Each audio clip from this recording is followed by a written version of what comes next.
Okay, it's 6 o'clock. We'll call the meeting to order. Everybody stand for the pledge, please. I pledge allegiance to the flag of the United States of America and to the republic for which it stands, one nation, under God, indivisible, with liberty and justice for all.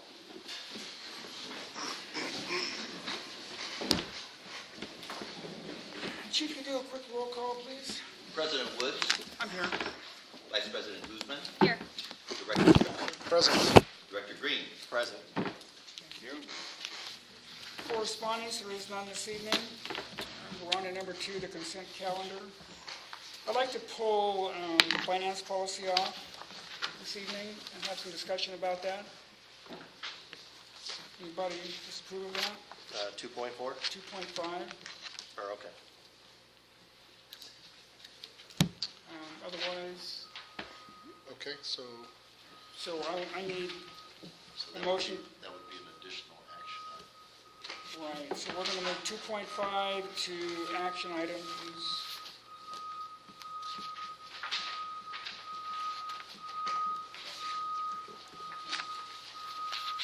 .5 is now 5.3. Okay? So I need a motion to approve 2.1, 2.2, 2.3, 2.4, and 2.6.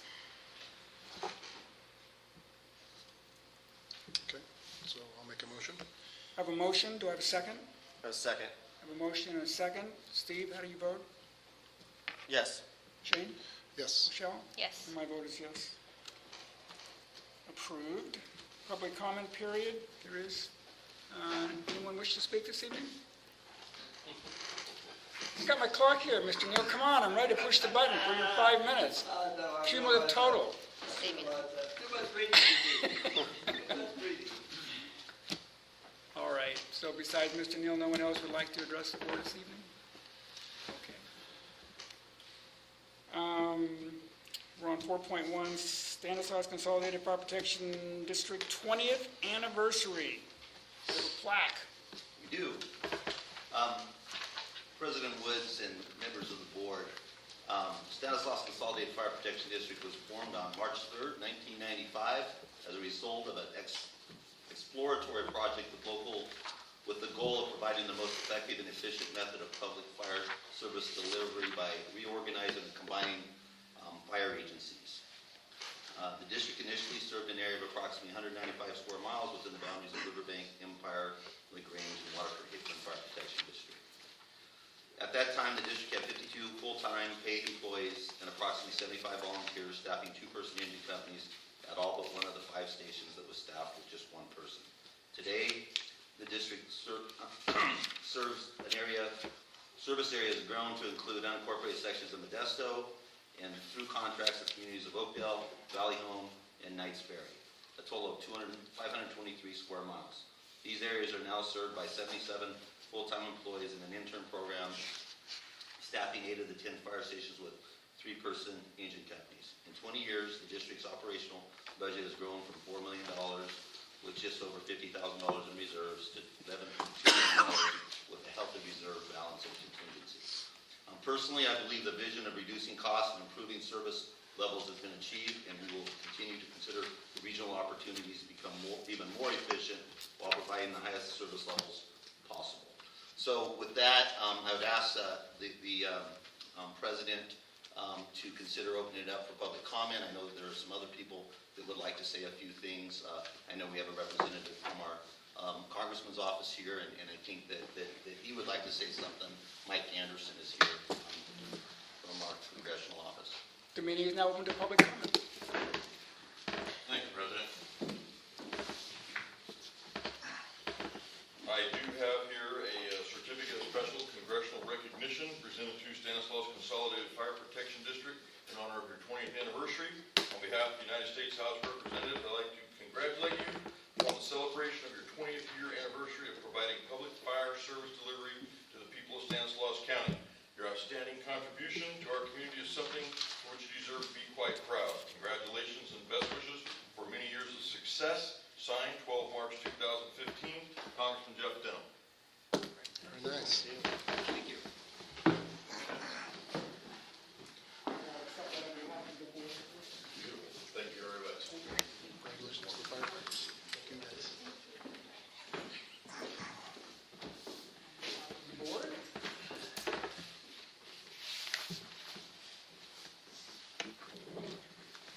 Okay. I'm sorry. Go ahead.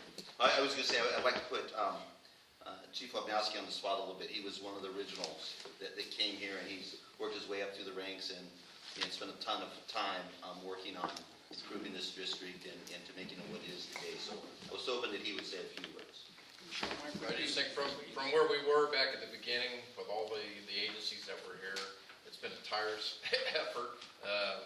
Obviously, a lot of hard work has gone in over the last 20 years, both by all the previous boards, previous employees, past employees, and then also the current employees. I definitely think that through the vision that was started back in '94 as a project, and here fast forward 20-something years, I think everything's been met so far. I'm excited to see where we've been and where all the accomplishments we've made over all these years and where we're going to be going in the future. Definitely throughout all the hard work of all the employees, they need to be recognized for their efforts and providing service to the communities that each one of us serve. So I'm excited. I'm very happy that we've made it this far. Thank you, Mike. I mean, you've been a big part of this district for a number of years, and I think as part of the board, we're going to thank you as well for sticking it out with all of it. You're welcome. Anyone else like to address the board? Okay. And just in closing, we do have a plaque, and the plaque established 1995 and through 2015, 20 years of dedicated professional service, proudly serving the communities of Riverbank, Waterford, and Empire, and then unincorporated areas of Eastern and Stanislaus County. So we'll hang that on our wall in here, so we'll know that we made it to 20 years. And the certificate will be placed where? Probably, I'm guessing next to the plaque, we'll get a nice framer on it, and we'll go from there. Okay. Thank you, Mr. Anderson, for doing that. Thank you. We're on to number 5, action items, resolution number 2015-4, identifying terms and conditions for fire department response to incidents outside of jurisdiction when reimbursed for such response. Mr. President, members of the board, there's a fairly extensive staff report on this, but I think it could summarize it by a couple short remarks. When the district goes on strike teams outside the jurisdiction, it's under two situations. Either under what's known as the statewide master mutual aid agreement, which goes back to, and I didn't know this, 1950, right? Or under what's known as the California Fire Assistance Agreement, which is an agreement to which local government is not a party, but it's between CAL FIRE, the Office of Emergency Services, and 5 federal agencies. Like the report says, about 15 months ago, in association with the RIM fire in Yosemite, there was an issue as to what one volunteer fire department who went to the fire and replaced the unit that went with a similar unit was to be reimbursed under the reimbursement policies that then existed. Those reimbursement policies had existed for, I'm going to say, at least 25 years, and were the basis for a very successful way of integrating local government into fire suppression on federal lands. The reason why I think one of the reasons why from at least the Forest Service, which is the predominant federal agency that's at issue, this is a issue now is, I believe it's 91% of the Forest Service expenditures nationwide for fire suppression in the last 3 years have been in California, right? There is 91%? yeah, 91%. I think it's fair to say there's a lack of understanding, for example, by somebody from Kentucky where the whole thing, with the exception of the metropolitan areas or volunteer fire agencies, why costs are so high here. Correspondingly, the federal government, at least in my recollection, and Chief, use yours too, this goes back to, I'm going to say, 1981. I can't think of a situation in several national forests, Angeles, Cleveland, El Dorado, Toyabe, Inyo, where there's been significant response by federal firefighters, and part of this is because they're limited to a 40-hour work week to assist local government. In any event, this incident with the rim fire, the Forest Service took the position that the volunteer fire department should not be compensated at basically what was termed then to be the base rate, which was an average of what paid departments got. There's an expectation that I think is fairly well accepted statewide that for a lot of the departments, which are, let's just say, they have a significant volunteer component, which are now called paid call firefighters, that when they go on these fires, they do get paid like full-time firefighters. There is an unquestionable benefit to local agencies in terms of training and experience on going to these fires. In any event, for over, as the report says, 15 months, and I guess I am kind of glad that the Congressman's representative is here, negotiations supposedly took place between local government and the federal agencies. The representative of local government in this six-party arrangement, remember local government isn't a party to it, is the California Department of Forestry and Fire Protection, the Office of Emergency Services. 1 year ago, there was a statewide organization called FireScope. FireScope was asked to, which is local agencies, to designate 3 representatives to communicate with Cal OES about the position of local government concerning a revision to this contract. The Forest Service originally proposed that in order to do away with this, what they thought was the abuse by this one volunteer agency, they wanted to do away with participating local agencies for compensating them from portal to portal, meaning when everybody left, for example, let's say this station to go to pick a place, Weed. There was a big fire there, right, which is up in Siskiyou County. We would get compensated for all the time involved going and coming. Also, the Forest Service at one time said, well, when you're on the fire, you're on 24 hours, you're off 12 hours. You're on 12, you're off 12, you're on 24, you're off 24.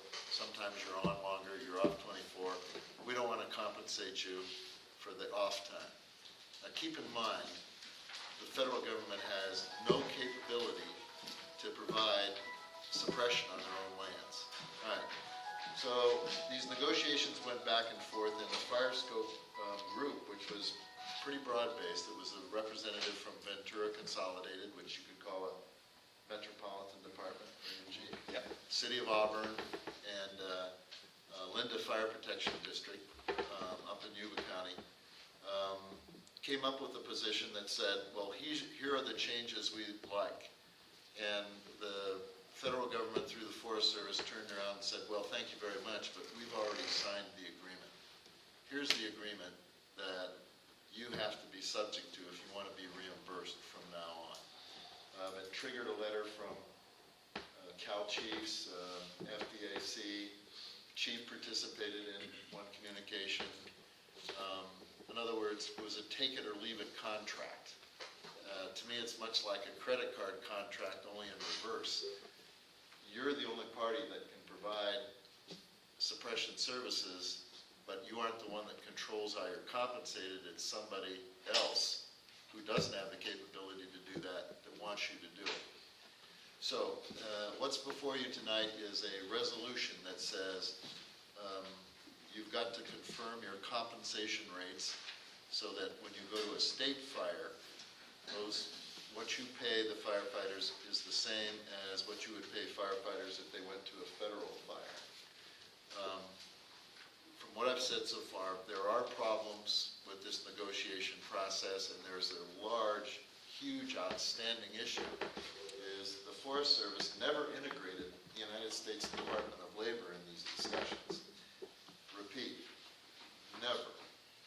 Right? So the Fair Labor Standards Act, which dictates, there's a special section about firefighters, also also dictates about how volunteers are paid and what an hourly rate should be. And several of the agencies that have rendered services would go to a fire, get reimbursed, then be subjected to an audit and a claim by the United States Department of Labor saying, wait a minute, the way you're compensating your employees, your paid call firefighters, doesn't comply with the Fair Labor Standards Act, which is kind of like saying to a firefighter, you didn't put your stuff on right, okay? I mean, it's I don't want to minimize it, but it's ridiculous, right? So what should have been handled as an audit issue by the United States Forest Service at the beginning, after the rim fire instead, has turned into something that has really soured the relationship between local government. Would you agree with that, Chief? And the federal agencies. But, you know, you've got no choice. You know, if you want to go now, the recommendation would be to adopt the resolution as it's framed. You know, there's a requirement that you file what the compensation rates are for everybody annually with Cal OES, so that there's no question about it. In the summary I prepared for you, I left absolutely untouched this issue about what was the original position of the Forest Service, that they wanted everybody to modify existing memorandums of understanding. Let me say it a different way. The federal government wanted to dictate to local government in California what the contents of a memorandum of understanding would be, which, you know, your experience took a long time to get an MOU. Chief's experience took a long time to get an MOU, and now you have, in the words of urban chief from down south, you have somebody from the Forest Service who's never fought a fire telling you how to negotiate your relationship with your employees. Notwithstanding all that, the recommendation is to adopt the resolution. The chief and I would like direction to prepare a little letter to Cal OES that I want to make sure the chief's views are in it in mind, that say, here it is, but there still are problems associated with this process. We really hope that your negotiating team, meaning the federal government and Cal OES, address them. That would be the staff presentation, unless there are questions. Questions for council?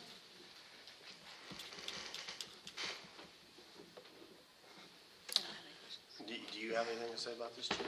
Yeah, Forest Service, the timing is terrible, and real disappointed in Office of Emergency Services for not standing up to the Forest Service, and CAL FIRE also. California's going to burn this year. We're in the fifth year of a significant drought.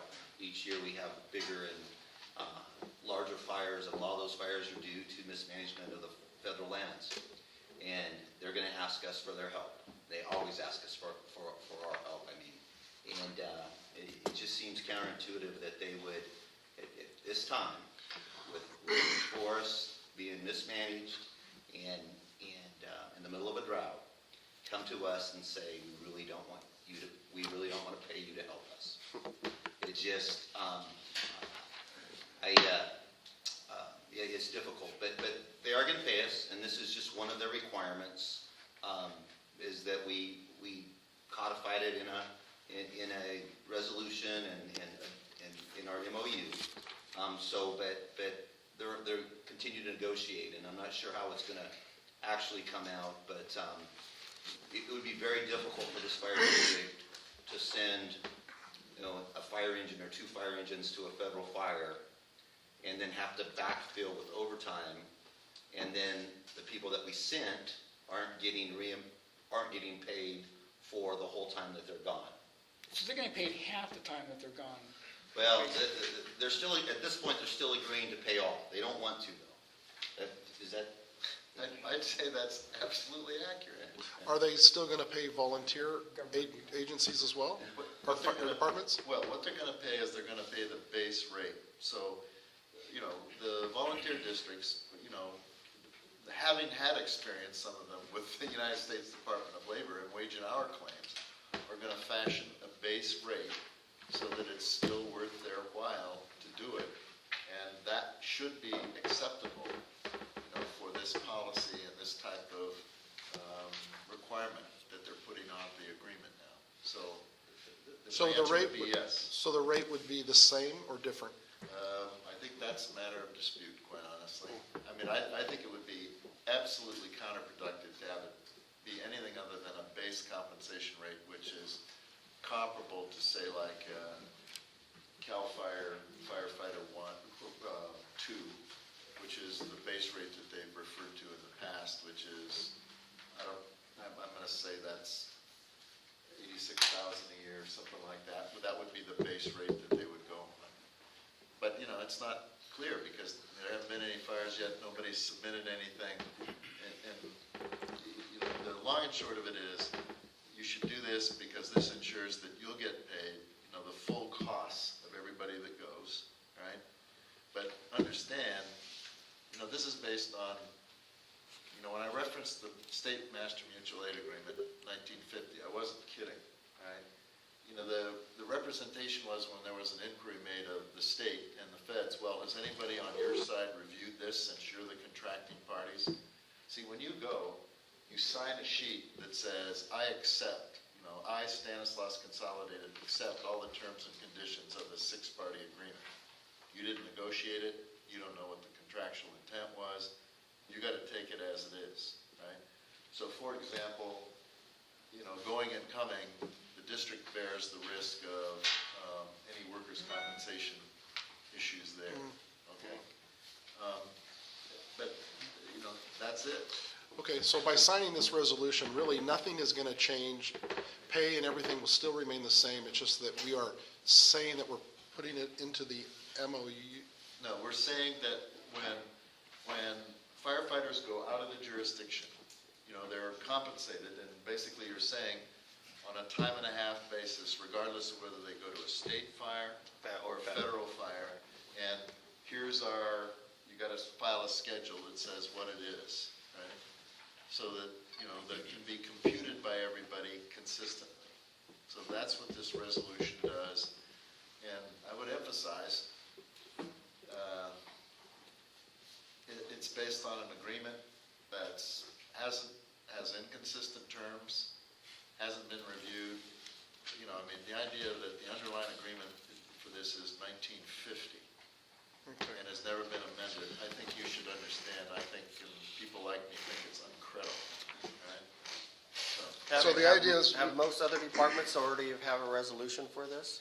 The departments that are all paid have passed something very similar to this, but they reserve the rights. They want the process to continue. So it's language like this resolution. Okay. And they've either put it in the resolution. I would prefer that you put it in this transmittal letter because you never know how hard the Forest Service is going to be in saying, well, we didn't say you could put that in the resolution. So this resolution complies with everything the six-party agreement parties said they want. Okay. Okay? But obviously, in the chief's word, there are a lot of people that, it's just counterintuitive. Like, why are you doing this to us? It seems like, and they've always kind of believed this, that they do us a favor by inviting us to fight their fires. Sure. And it just doesn't make sense. Anybody else You got somebody from the else? board? Not yet. I have one question. Second paragraph, fourth line, I don't understand the wording here.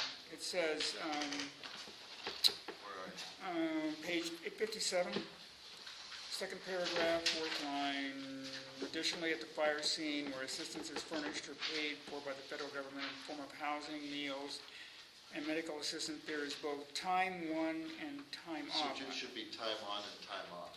Oh, time on. That's the issue where I said the Forest Service took the position of saying whether it's 12 on and 12 off, 24 on, 24 off, we're only going to pay you for the time on. Which, when that came up, a whole bunch of people said, well, wait a minute, does that mean, what happens if they get injured on time off?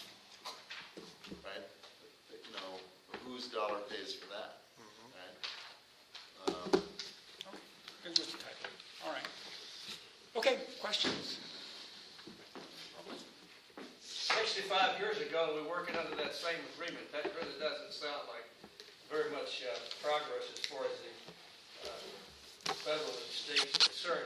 My question is, I just heard the chief say that we send a crew out to fight a federal or a state fire, and then the crew that stays here is undermanned and everything, so then we have to probably pay overtime to backfill all those positions. Now, who reimburses us for that amount of money? Here's the thing, as a local citizen, I don't mind fighting their department, fighting their fire, but they're gonna pay the bill. We pay the bill here. And if we're gonna have to pay overtime for those personnel that are here, come on, feds and state, you're gonna have to reimburse us for that. Now, somebody needs to get that down in writing and plain and simple.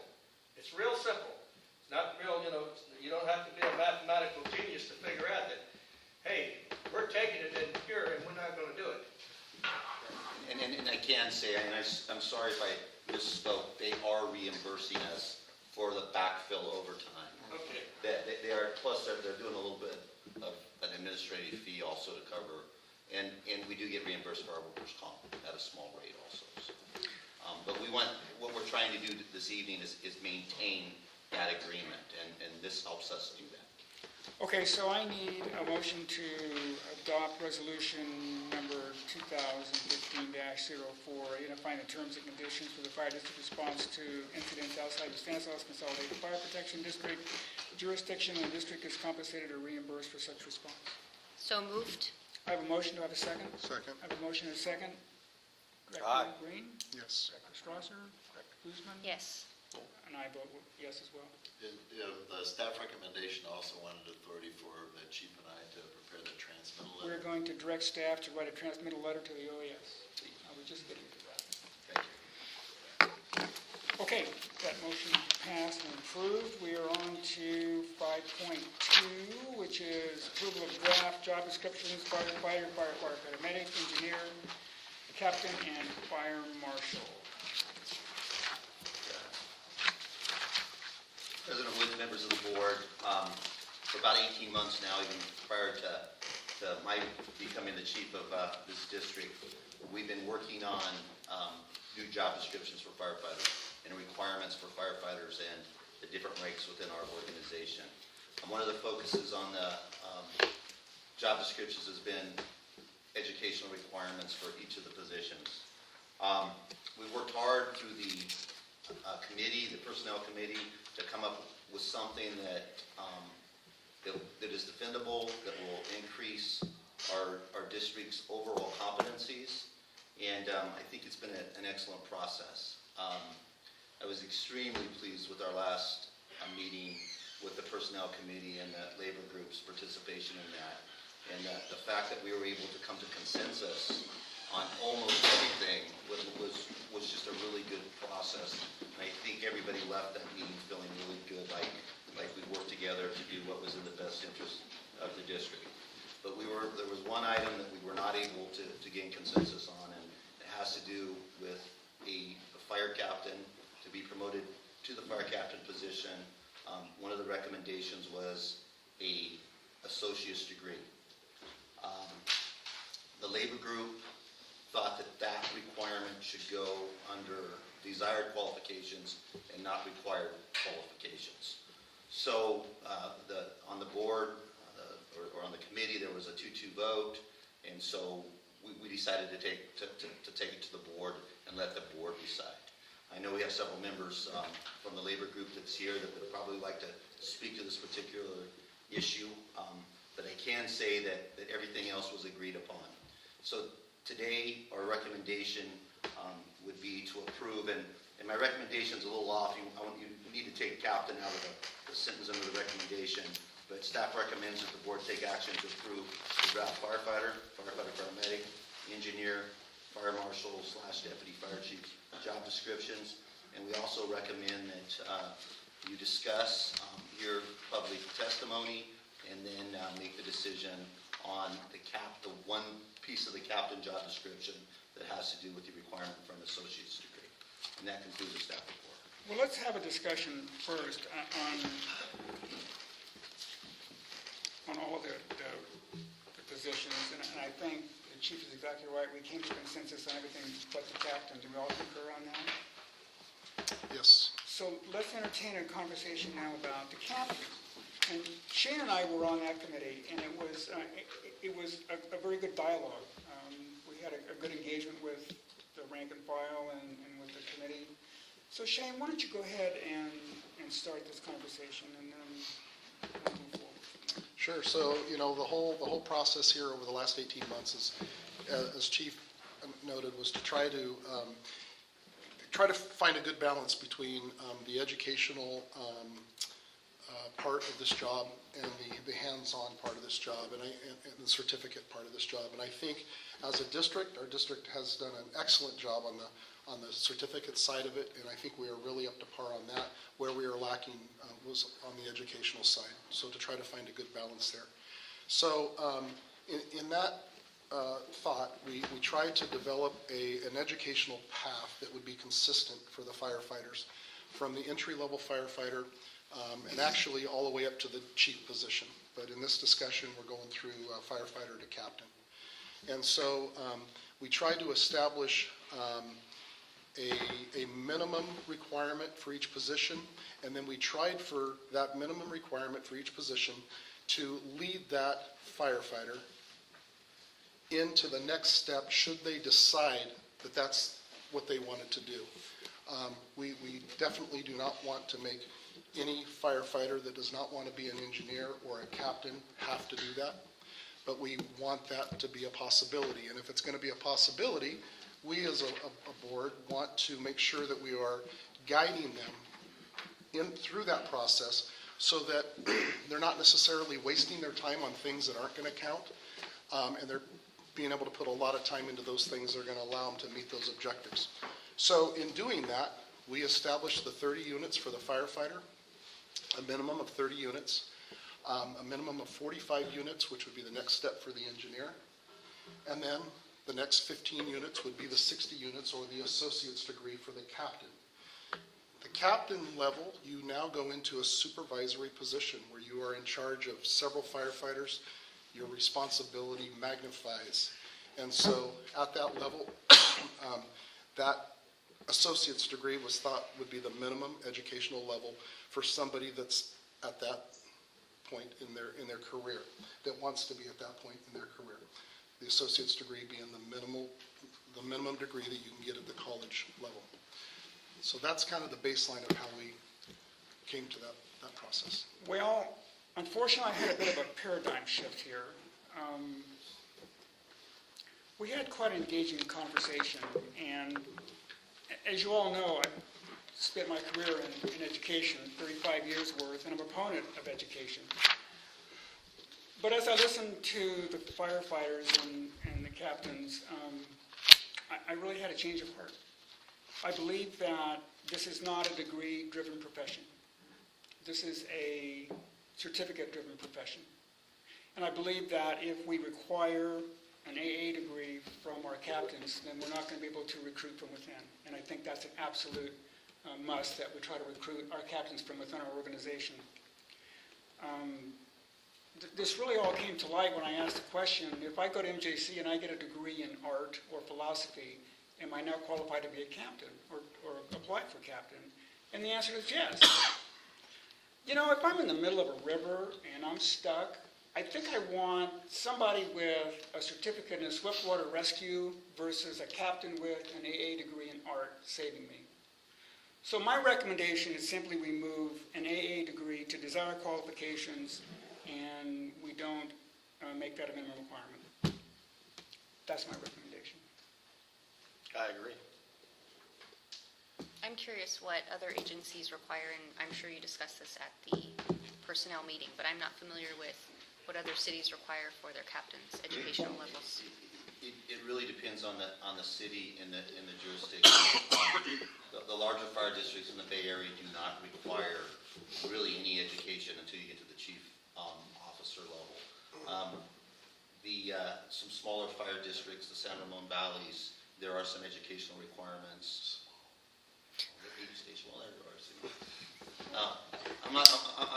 San Francisco, San Jose, Oakland, San Ramon. their budget, their number per personnel. And so it's really all to the board. I think the smaller organizations may require some educational, I know City of Modesto does not require educational degrees in order to promote up through the ranks. I don't even think they require a bachelor's degree for chief officer. Actually, I know they don't require a bachelor's degree for chief officer. So, in the Bay Area, a lot of the larger fire districts is really driven by a history. Some were under consent decrees a long time ago, and so it's kind of hung on that we need to hire people that are 18 years old, and we need to have some diversity, and our organization needs to look like our community. So a little bit of those decisions came from some of the past issues. I personally believe that this would be a great step to really bring the educational level in our organization up. And I know other districts don't do it, but we are paying for them to go to school, and we pay them if they do get a degree, and we give them a couple of years to get there. And so to me, we've really designed a system where we took it from firefighter to engineer, and for a firefighter to become a firefighter, they almost have to get the initial 30 units. There'll probably be a couple additional classes. And so really it's the next 3 years they need an additional 15 units to get to that engineer position. Everybody's agreed on that. So really the only disagreement is that last 15 units between engineer and captain. And again, I respect and understand the labor's stance on this, that hey, you're asking us to do something that other districts and fire departments really don't require. But again, I don't want to be in a place where they sell themselves short, because I think they're smart, I think they're dedicated, I think we're better than other fire departments. And this just gives us that ability to show that. That concludes my remarks. Was there any discussion for making the associate's degree more specific? So I have a comment, though, on making it on the specific part, because even in other disciplines, and with me in the medical field, for me to be a doctor of clinical pharmacy, I did not have to get a bachelor's degree in any medical field to do that. I just had to meet within my bachelor's degree, I had to meet the entry-level requirements to get into the professional program. So what they are trying to accomplish in all disciplines, when you're going into a field like that, is that you're meeting the minimum requirements that are going to allow you to succeed in the program that you're getting into. And so I can kind of understand, the first thought of, oh, geez, if I got a degree in art, how is that going to make me a good firefighter? Well, the thing is that you are going to get all the training, hands-on training you need, certificate-wise, to make you a good firefighter, to make you, if you want to go into swift water, if you want to go into confined space, if you want to go into hazmat, you're going to have the ability beyond that degree, through certificates, to get that hands-on training and do that. That's not what the degree is accomplishing. The degree is accomplishing your ability to meet the minimum requirements to succeed in those areas as you decide to climb up through management, through captain, through battalion chief, through deputy chief, and into chief. So, I didn't have to get a degree specifically in medicine to do what I'm doing. I had to get my training that showed that I met those minimum requirements. Then I got into the professional program, and then I got all the training I needed to do and I'm still learning, but I got all the training I needed at that point. And so do firefighters. They get that training that they need to do those things. So no, a degree in art is not going to make a firefighter a great firefighter. Likewise, a degree in art is not going to make a doctor a good doctor. But it is showing that we've met a minimum level of competency that should allow us to succeed as we move through these other steps of the process. So that's why, it's not necessary and oftentimes not even recommended that you get a degree that's specific for the field that you're going into, because I want to kind of make it so that you kind of have a whole good sense of many different things, not just the field that you're going into. So if I can come into my degree, or if you can come into firefighting with a degree in art, you've got kind of a broad idea of things, and you're not just focused specifically on fire. So that's why requiring a specific fire science degree is not necessary, because you're going to get all that training that you need to be a good firefighter with all the certs that are available out there. So that's just my little thing on if it's not a fire science degree, then it doesn't count. No, that's not true, because you are still showing that you've met the minimal educational requirements to succeed through whatever program you decide to get into. And as you get into management, which the captain level is, and you take on a huge responsibility, reading, writing, preparing documents, doing your subordinates' evaluations, those are all really important things to have that basic knowledge of doing, and you only get that by taking those courses and meeting that minimum standard. Okay, anyone else?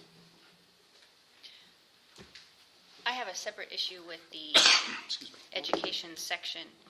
We had talked in the past about accreditation, and I'd like to understand how FESHE, approved nationally accredited university or college, entered into the job description. Yeah, so that's a real good point. And I think I can speak on you that. can speak on that. And, Thank you. Yeah. I went to the committee meeting, and I spoke with Director Strasser, President Woods. My goal my question going into that was understanding what nationally accredited regionally accredited colleges, that's the gold standard. It is set by for years. Our question was why are we limiting ourselves to that? Are we saying nationally accredited college doesn't meet the standard? Because they do. The FESHE model, what that is, it stands for Fire and Emergency Service Higher Education. It's a model developed at the National Fire Academy. It's curriculum that's specific to the fire service, developed through NFPA standards. And I can't quote NFPA standards, but NFPA 1000 service and accreditation requirements. It's an academic and accreditation requirement. It's based around our standards and our industry standards. For a college to use FESHE curriculum, they have to go through a vetting process and get board approved, and they get revisions, and their curriculum gets monitored to the FESHE board. There are only 4 online schools that offer the FESHE curriculum. Some of them are regionally accredited, some of them are nationally accredited. And that's what we came up with in the personnel committee, is that as long as we're basing that national accreditation on something, it's a FESHE model approved curriculum, is that it would be acceptable. It's basing on, it's validating it, I guess is the word to say it is. It's being compared to national standards that we have to live up to, NFPA standards, where I might go to Stan State and get a bachelor's degree from a regionally accredited college, but it has nothing to do with fire service NFPA standards that I'm supposed to know. That's how we came up with the FESHE model and the nationally accredited. So prior to him bringing that in to our personnel committee meeting, through my research, I had also come across that and had brought that to the meeting as well. He had a handout for us that he gave us. Because, that from the National Fire Protection Agency, that's where they are trying to really integrate with colleges and universities to set this career path for firefighters. And it is through that same site that you were talking about that I researched the educational requirements for firefighters, or the educational path that is being suggested by NFA. And it is in that very curriculum and topic there where they discuss the associate's degree becoming the minimum requirement at the captain level in the fire service. That is the direction they're going. That's the direction the whole fire service is going. Are we there today and are other agencies already requiring that? No, but that is the very direction that it's going. And that's where that came from. So I think that agency, the FESHE agency, is trying really hard to integrate the educational path for firefighters and be able to integrate that into colleges so that while working as firefighters, they can achieve those goals and get those credits that they need. So I did feel comfortable with FESHE being added to to our regional accreditation for that very reason. It seems like they're trying very hard to do that. And when I did look at that program that they had set up, that looked to me exactly like what they were trying to achieve.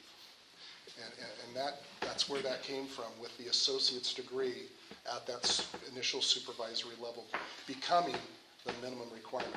And in 2013, for those that don't know, there have been a lot of changes that occurred within all of our curriculums in emergency medical services, whether it be the firefighter curriculum, the paramedic curriculum.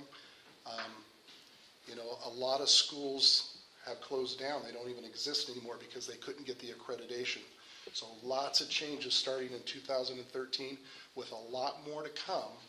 So we just need to get on board with that and go with it. But I do think FESHE is acceptable. And one of the criteria I looked at when I didn't want to just come out here and say you got to accept national accreditation, is the Council for Higher Education accreditation. They're the agency that says, yes, you're a legitimate accrediting agency. They accreditate facilities, medical schools. And the Council for Higher Education accreditation says that the distance learning accreditation is a legitimate accreditation. And they say, Cogswell and the other regional are legitimate. But they also weed out the diploma mills and the degree mills and the accreditation mills. So we have some kind of a sounding board to go off of, to look at and go, yeah, it's a legitimate college, it's a legitimate accreditation. Well, I want to make sure that we're clarifying that there are online schools that are regionally accredited. So it's not, the debate is not over online versus brick and mortar. Correct. It's about accreditation, and there are several different accrediting agencies. With fire service programs? The online portions? Yeah. I Googled it, and there were a few that came up. Go ahead. I looked at the difference between national and regional accredited. One issue that comes up with that is the cost. Nationally accredited, you're looking at $600 a class. The regional, it was about $850 a class. I only found Kaplan Yeah, that was that's what I regionally looked at. accredited, that offered a fire service bachelor's. Chief, I texted you one school, I don't remember what it was called at this moment, but I actually know some people in it right now, and I know there are, and you don't have it, but there are several programs throughout the country that do offer bachelor's programs in fire science and fire technology and fire management.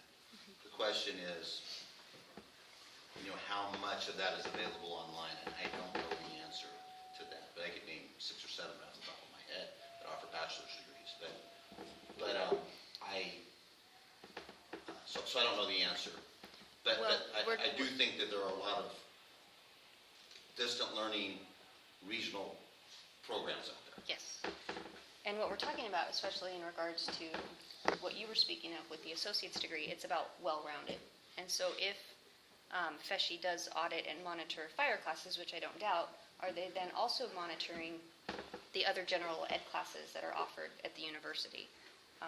I would venture to guess no, if their premise for going into this is to check the coursework offered in the fire classes. It kind of reminds me of textbook adoption.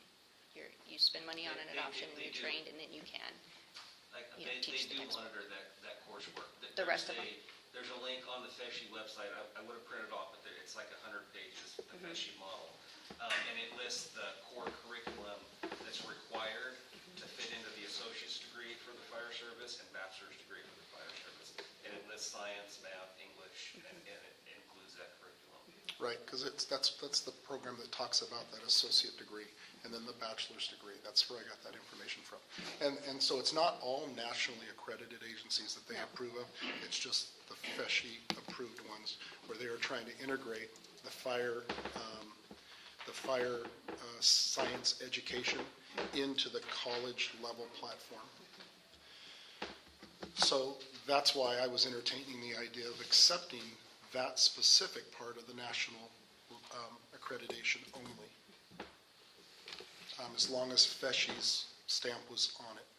Because, because we want to obviously prevent people from being able to challenge programs and test out and get degrees by testing out. We don't want any of that. So it's my understanding that truly what we're talking about, the university that's causing this much discussion is Columbia Southern University, right? That's the one we're speaking of in a roundabout fashion. And there's 4 total online that meet this model. But I believe Columbia Southern is the only one that's not regionally accredited. Or that offers a bachelor's degree. Columbia Southern is the only one that offers a bachelor's degree, is that correct? No, I can tell you, Anna Maria College, Columbia Southern, Embry-Riddle, and Kaplan. Yeah, I don't know the accreditation of the other 3. I don't either. Kaplan's definitely regional. That's Western Association of Schools and Colleges. What is? And Right, so that's regional. Kaplan is also regional. So the only one that is not regionally accredited that we're speaking of is Columbia Southern University. Oh, They won't necessarily get a regional accreditation, especially in the western region. It doesn't have to be on the western region. There are 6 regions within regional accreditation, and it doesn't matter where.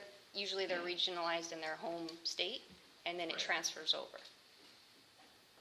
It's everything that I've researched. It's comparing apples and oranges. It's one's not going to accept the other. One's going to accept the other one. Regional accreditation, they want your money and they want your butt in their seat paying their tuition fees. Stan State's not going to tell me, yeah, you should go over there online. No, they want me at their college spending money. They have a reason not to accept a national accreditation. I'm not sure if you might be flipping them, but the school that you're mentioning is a for-profit school. Columbia Southern? Yes. So that regional accreditation does not accreditate for-profit schools because of exactly what you just described. They don't want the pay for your class, classes are expensive, yes, that's true. But they don't want it to just be an exchange of money for a degree. That's actually the other difference. I have a son that's going to Sac State right now, regionally accredited. It's $7,500 a year. I can tell you, I didn't pay that for my bachelor's degree, and it was all online.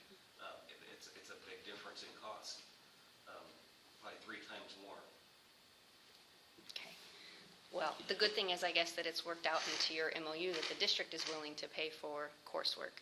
I really feel strongly that if the district is going to spend tax dollars for classes, and I realize that this is a negotiation issue, but that it should be spent on classes that count, that will transfer. When you go to a for-profit school and then you apply to a university, they don't transfer. They're not taken as prereqs, they're not taken as electives. They are not accepted. You start over. So are you suggesting that we do not include Columbia Southern University in this mix? but accept the other ones that are Well, FESHI they're- approved? Professional approved. Because they are, They're regionally accredited. okay, I see your point. And so, This gentleman here wants to, real quick. Hang on a minute. He wants to. Well, no, let me just a minute. So, if that's the case, then we don't need the FESHI approved. correct, Because the Three others are colleges all, are regionally accredited, right? correct. Yes, Louis. that's a good point, thank you. Director Goodman, it's unfortunate you weren't there at the Personnel Committee. Like she said, I think both sides came to an agreement, and, I mean, it took, we were there for over 2 hours, and both sides making case in point about the lifestyles that we live here, about the cost of school, about having a family, about being able to attend class. So, I mean, that said, I don't want to waste the board's time for another 2 hours. What I would like to say is that we are grateful, and I am speaking for the majority of the union as one person. We are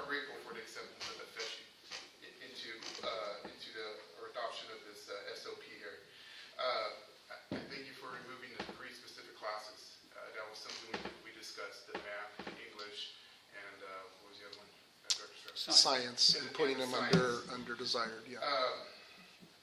And it's by far a generous date, to complete.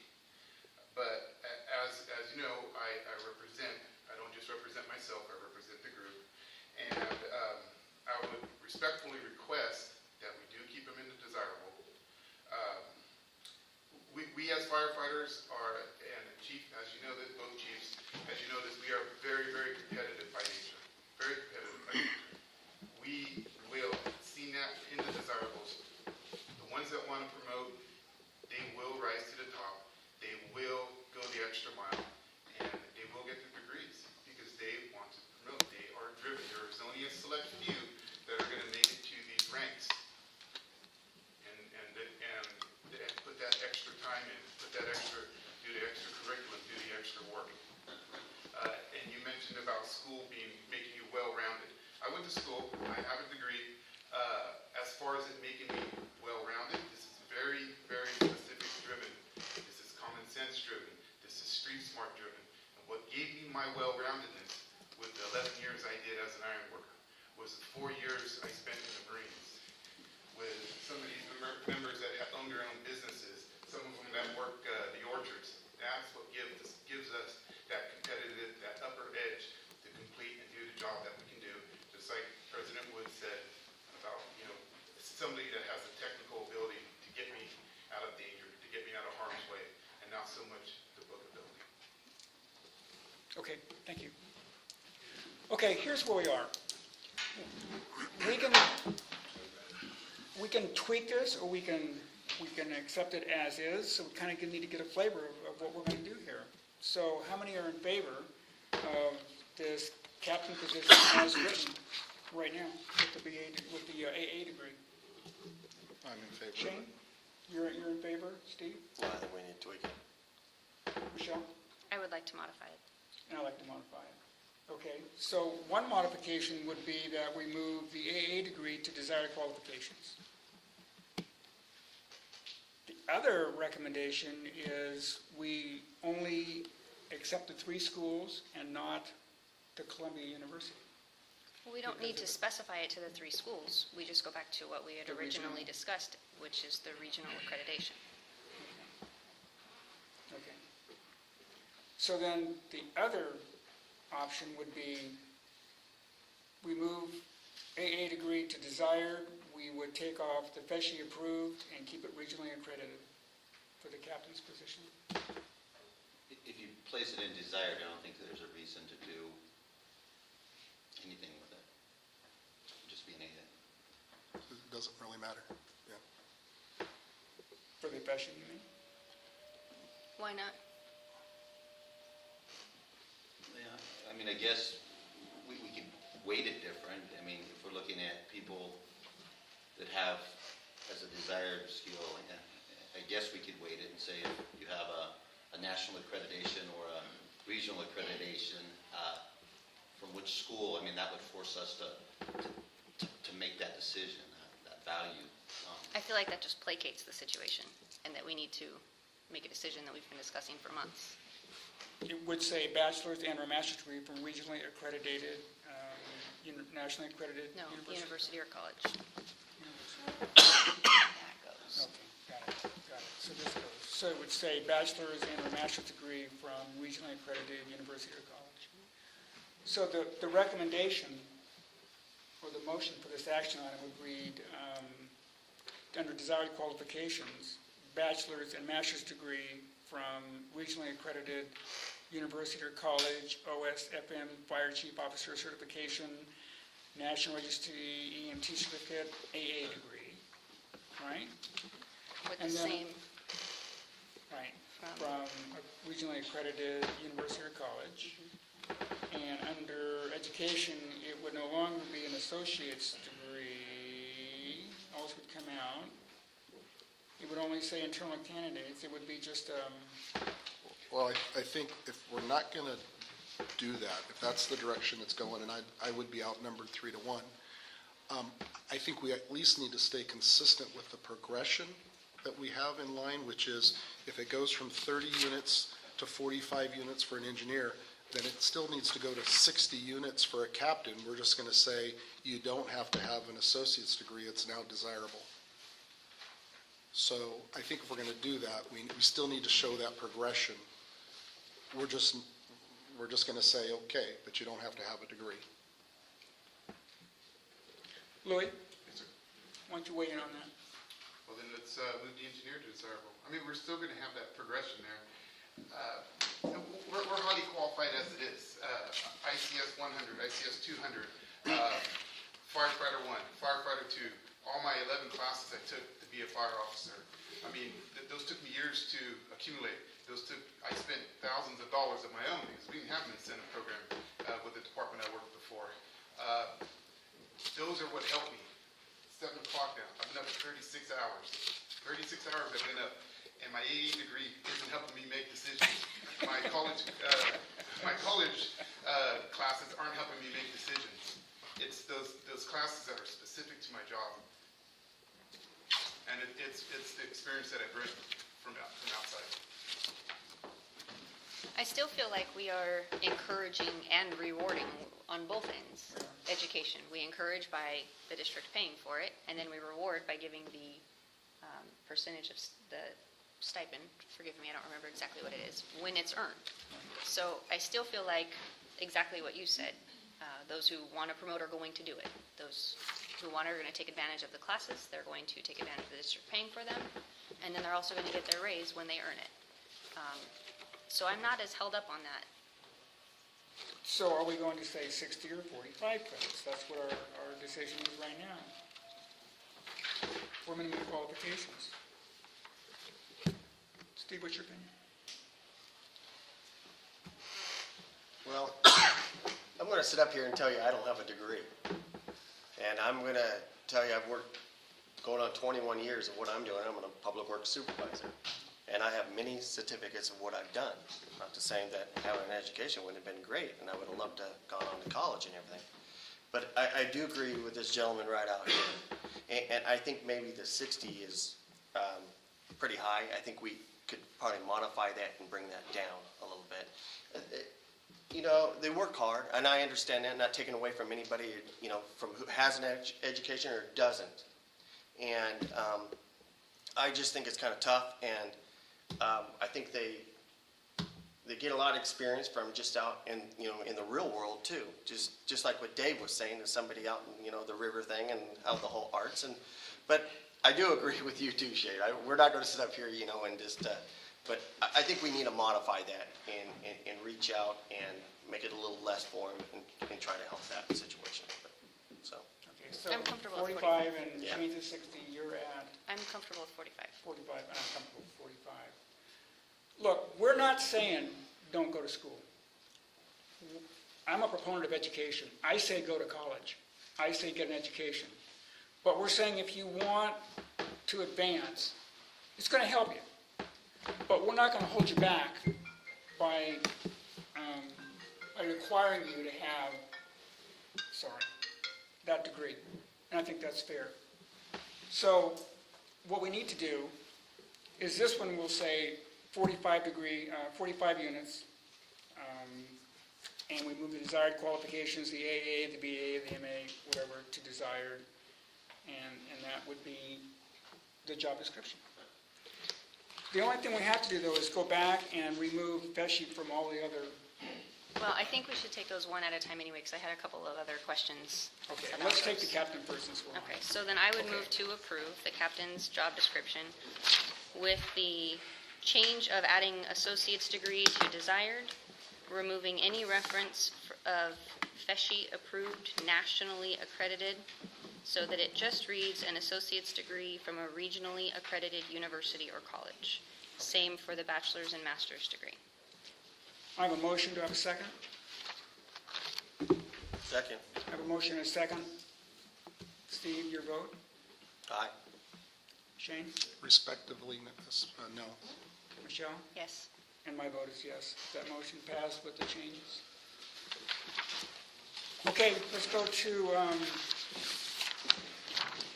go back to firefighter. What are your questions, Michelle? It was more, I think we're perhaps too specific on desired qualifications where it says demonstrated proficiency in college level math, science, and English. Examples of acceptable courses, sorry, page 64, include those equivalent to or above Math 90, Biology 101, and English 101. I can tell this is obviously in reference to MJC. I just think we need to be consistent. Math 90 is not a transferable course. At MJC, anything numbered 100 or above is transferable. If you were to go to Delta, they're like 11A, 16B. So, Are you sure about that? yes. Yeah, you can I'm get a degree absolutely with positive. math 90 and an AA degree, but it doesn't transfer to a. Oh, okay, I see what you're saying. So you can still get the associate's degree. You just would need an additional class to transfer, To a right? four-year To a college. four-year For it college. to count for the math requirement, correct.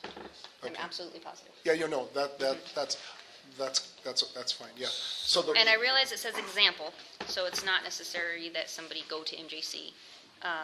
And I don't expect you to learn the course catalog for every potential college that future employees attend. So I don't know, just that it needs to be a transferable course maybe, instead of the specific. So let me just tell you, the reason why those were put there was, it's under desirable anyway, so it really doesn't matter. But it was to give them a path to follow that leads them in the right direction. So in other words, they need to have Math 90.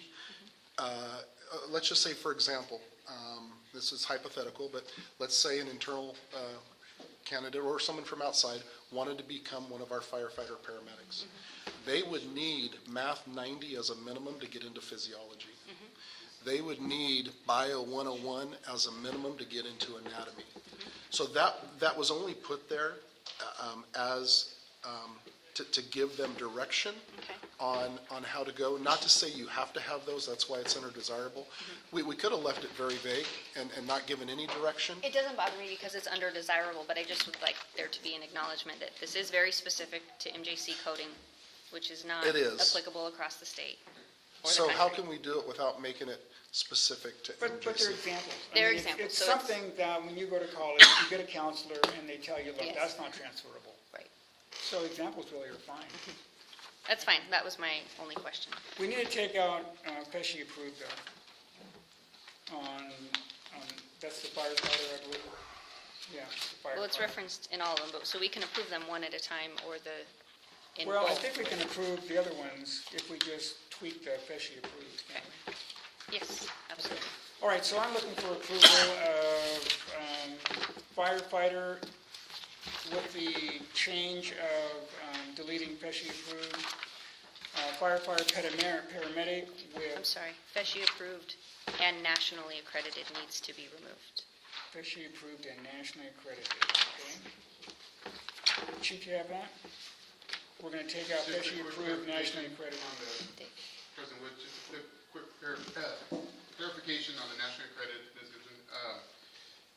That knocks out our veterans. Just want to let you know. That just knocked out the Southern Columbia University. Yeah, and usually our veterans are nationally accredited when they're aboard ship, when they're away to sea, when they're doing distant learning. They go through nationally accredited. They have, like the Navy will have instructors on board. It's International Fire Service Accreditation.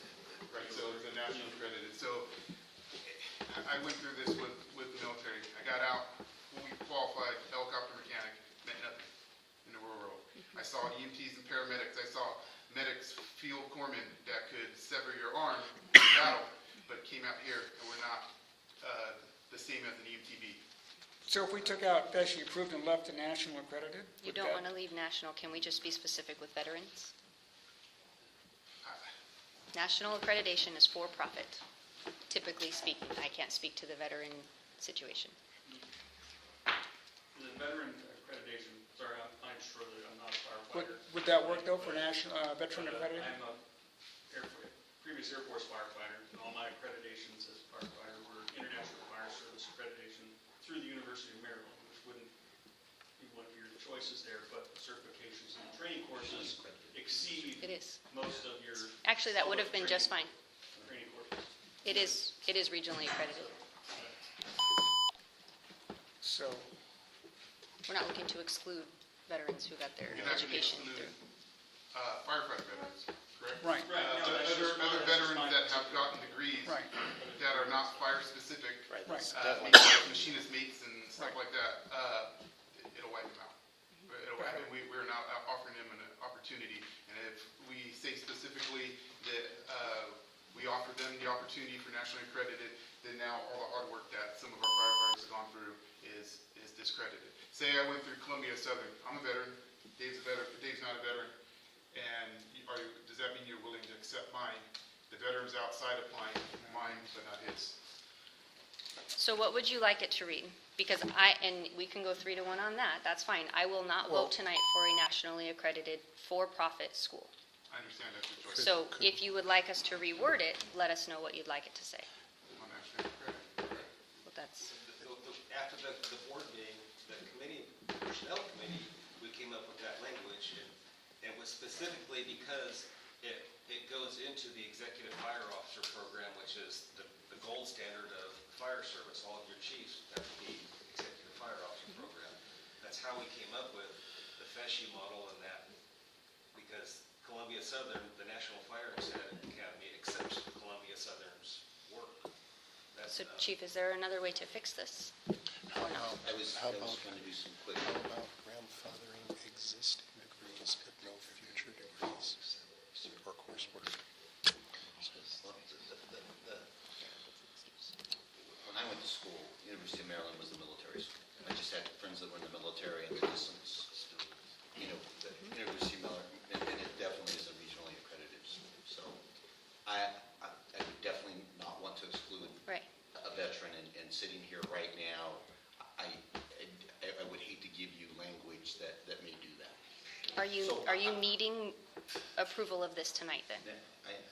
I'm not. Because here are your choices. We can either remove all of this and make a motion, and then if you find that excludes veterans, then come back to us and we can change it, or we just table it and wait until you find out Let's more continue appropriate it language. and get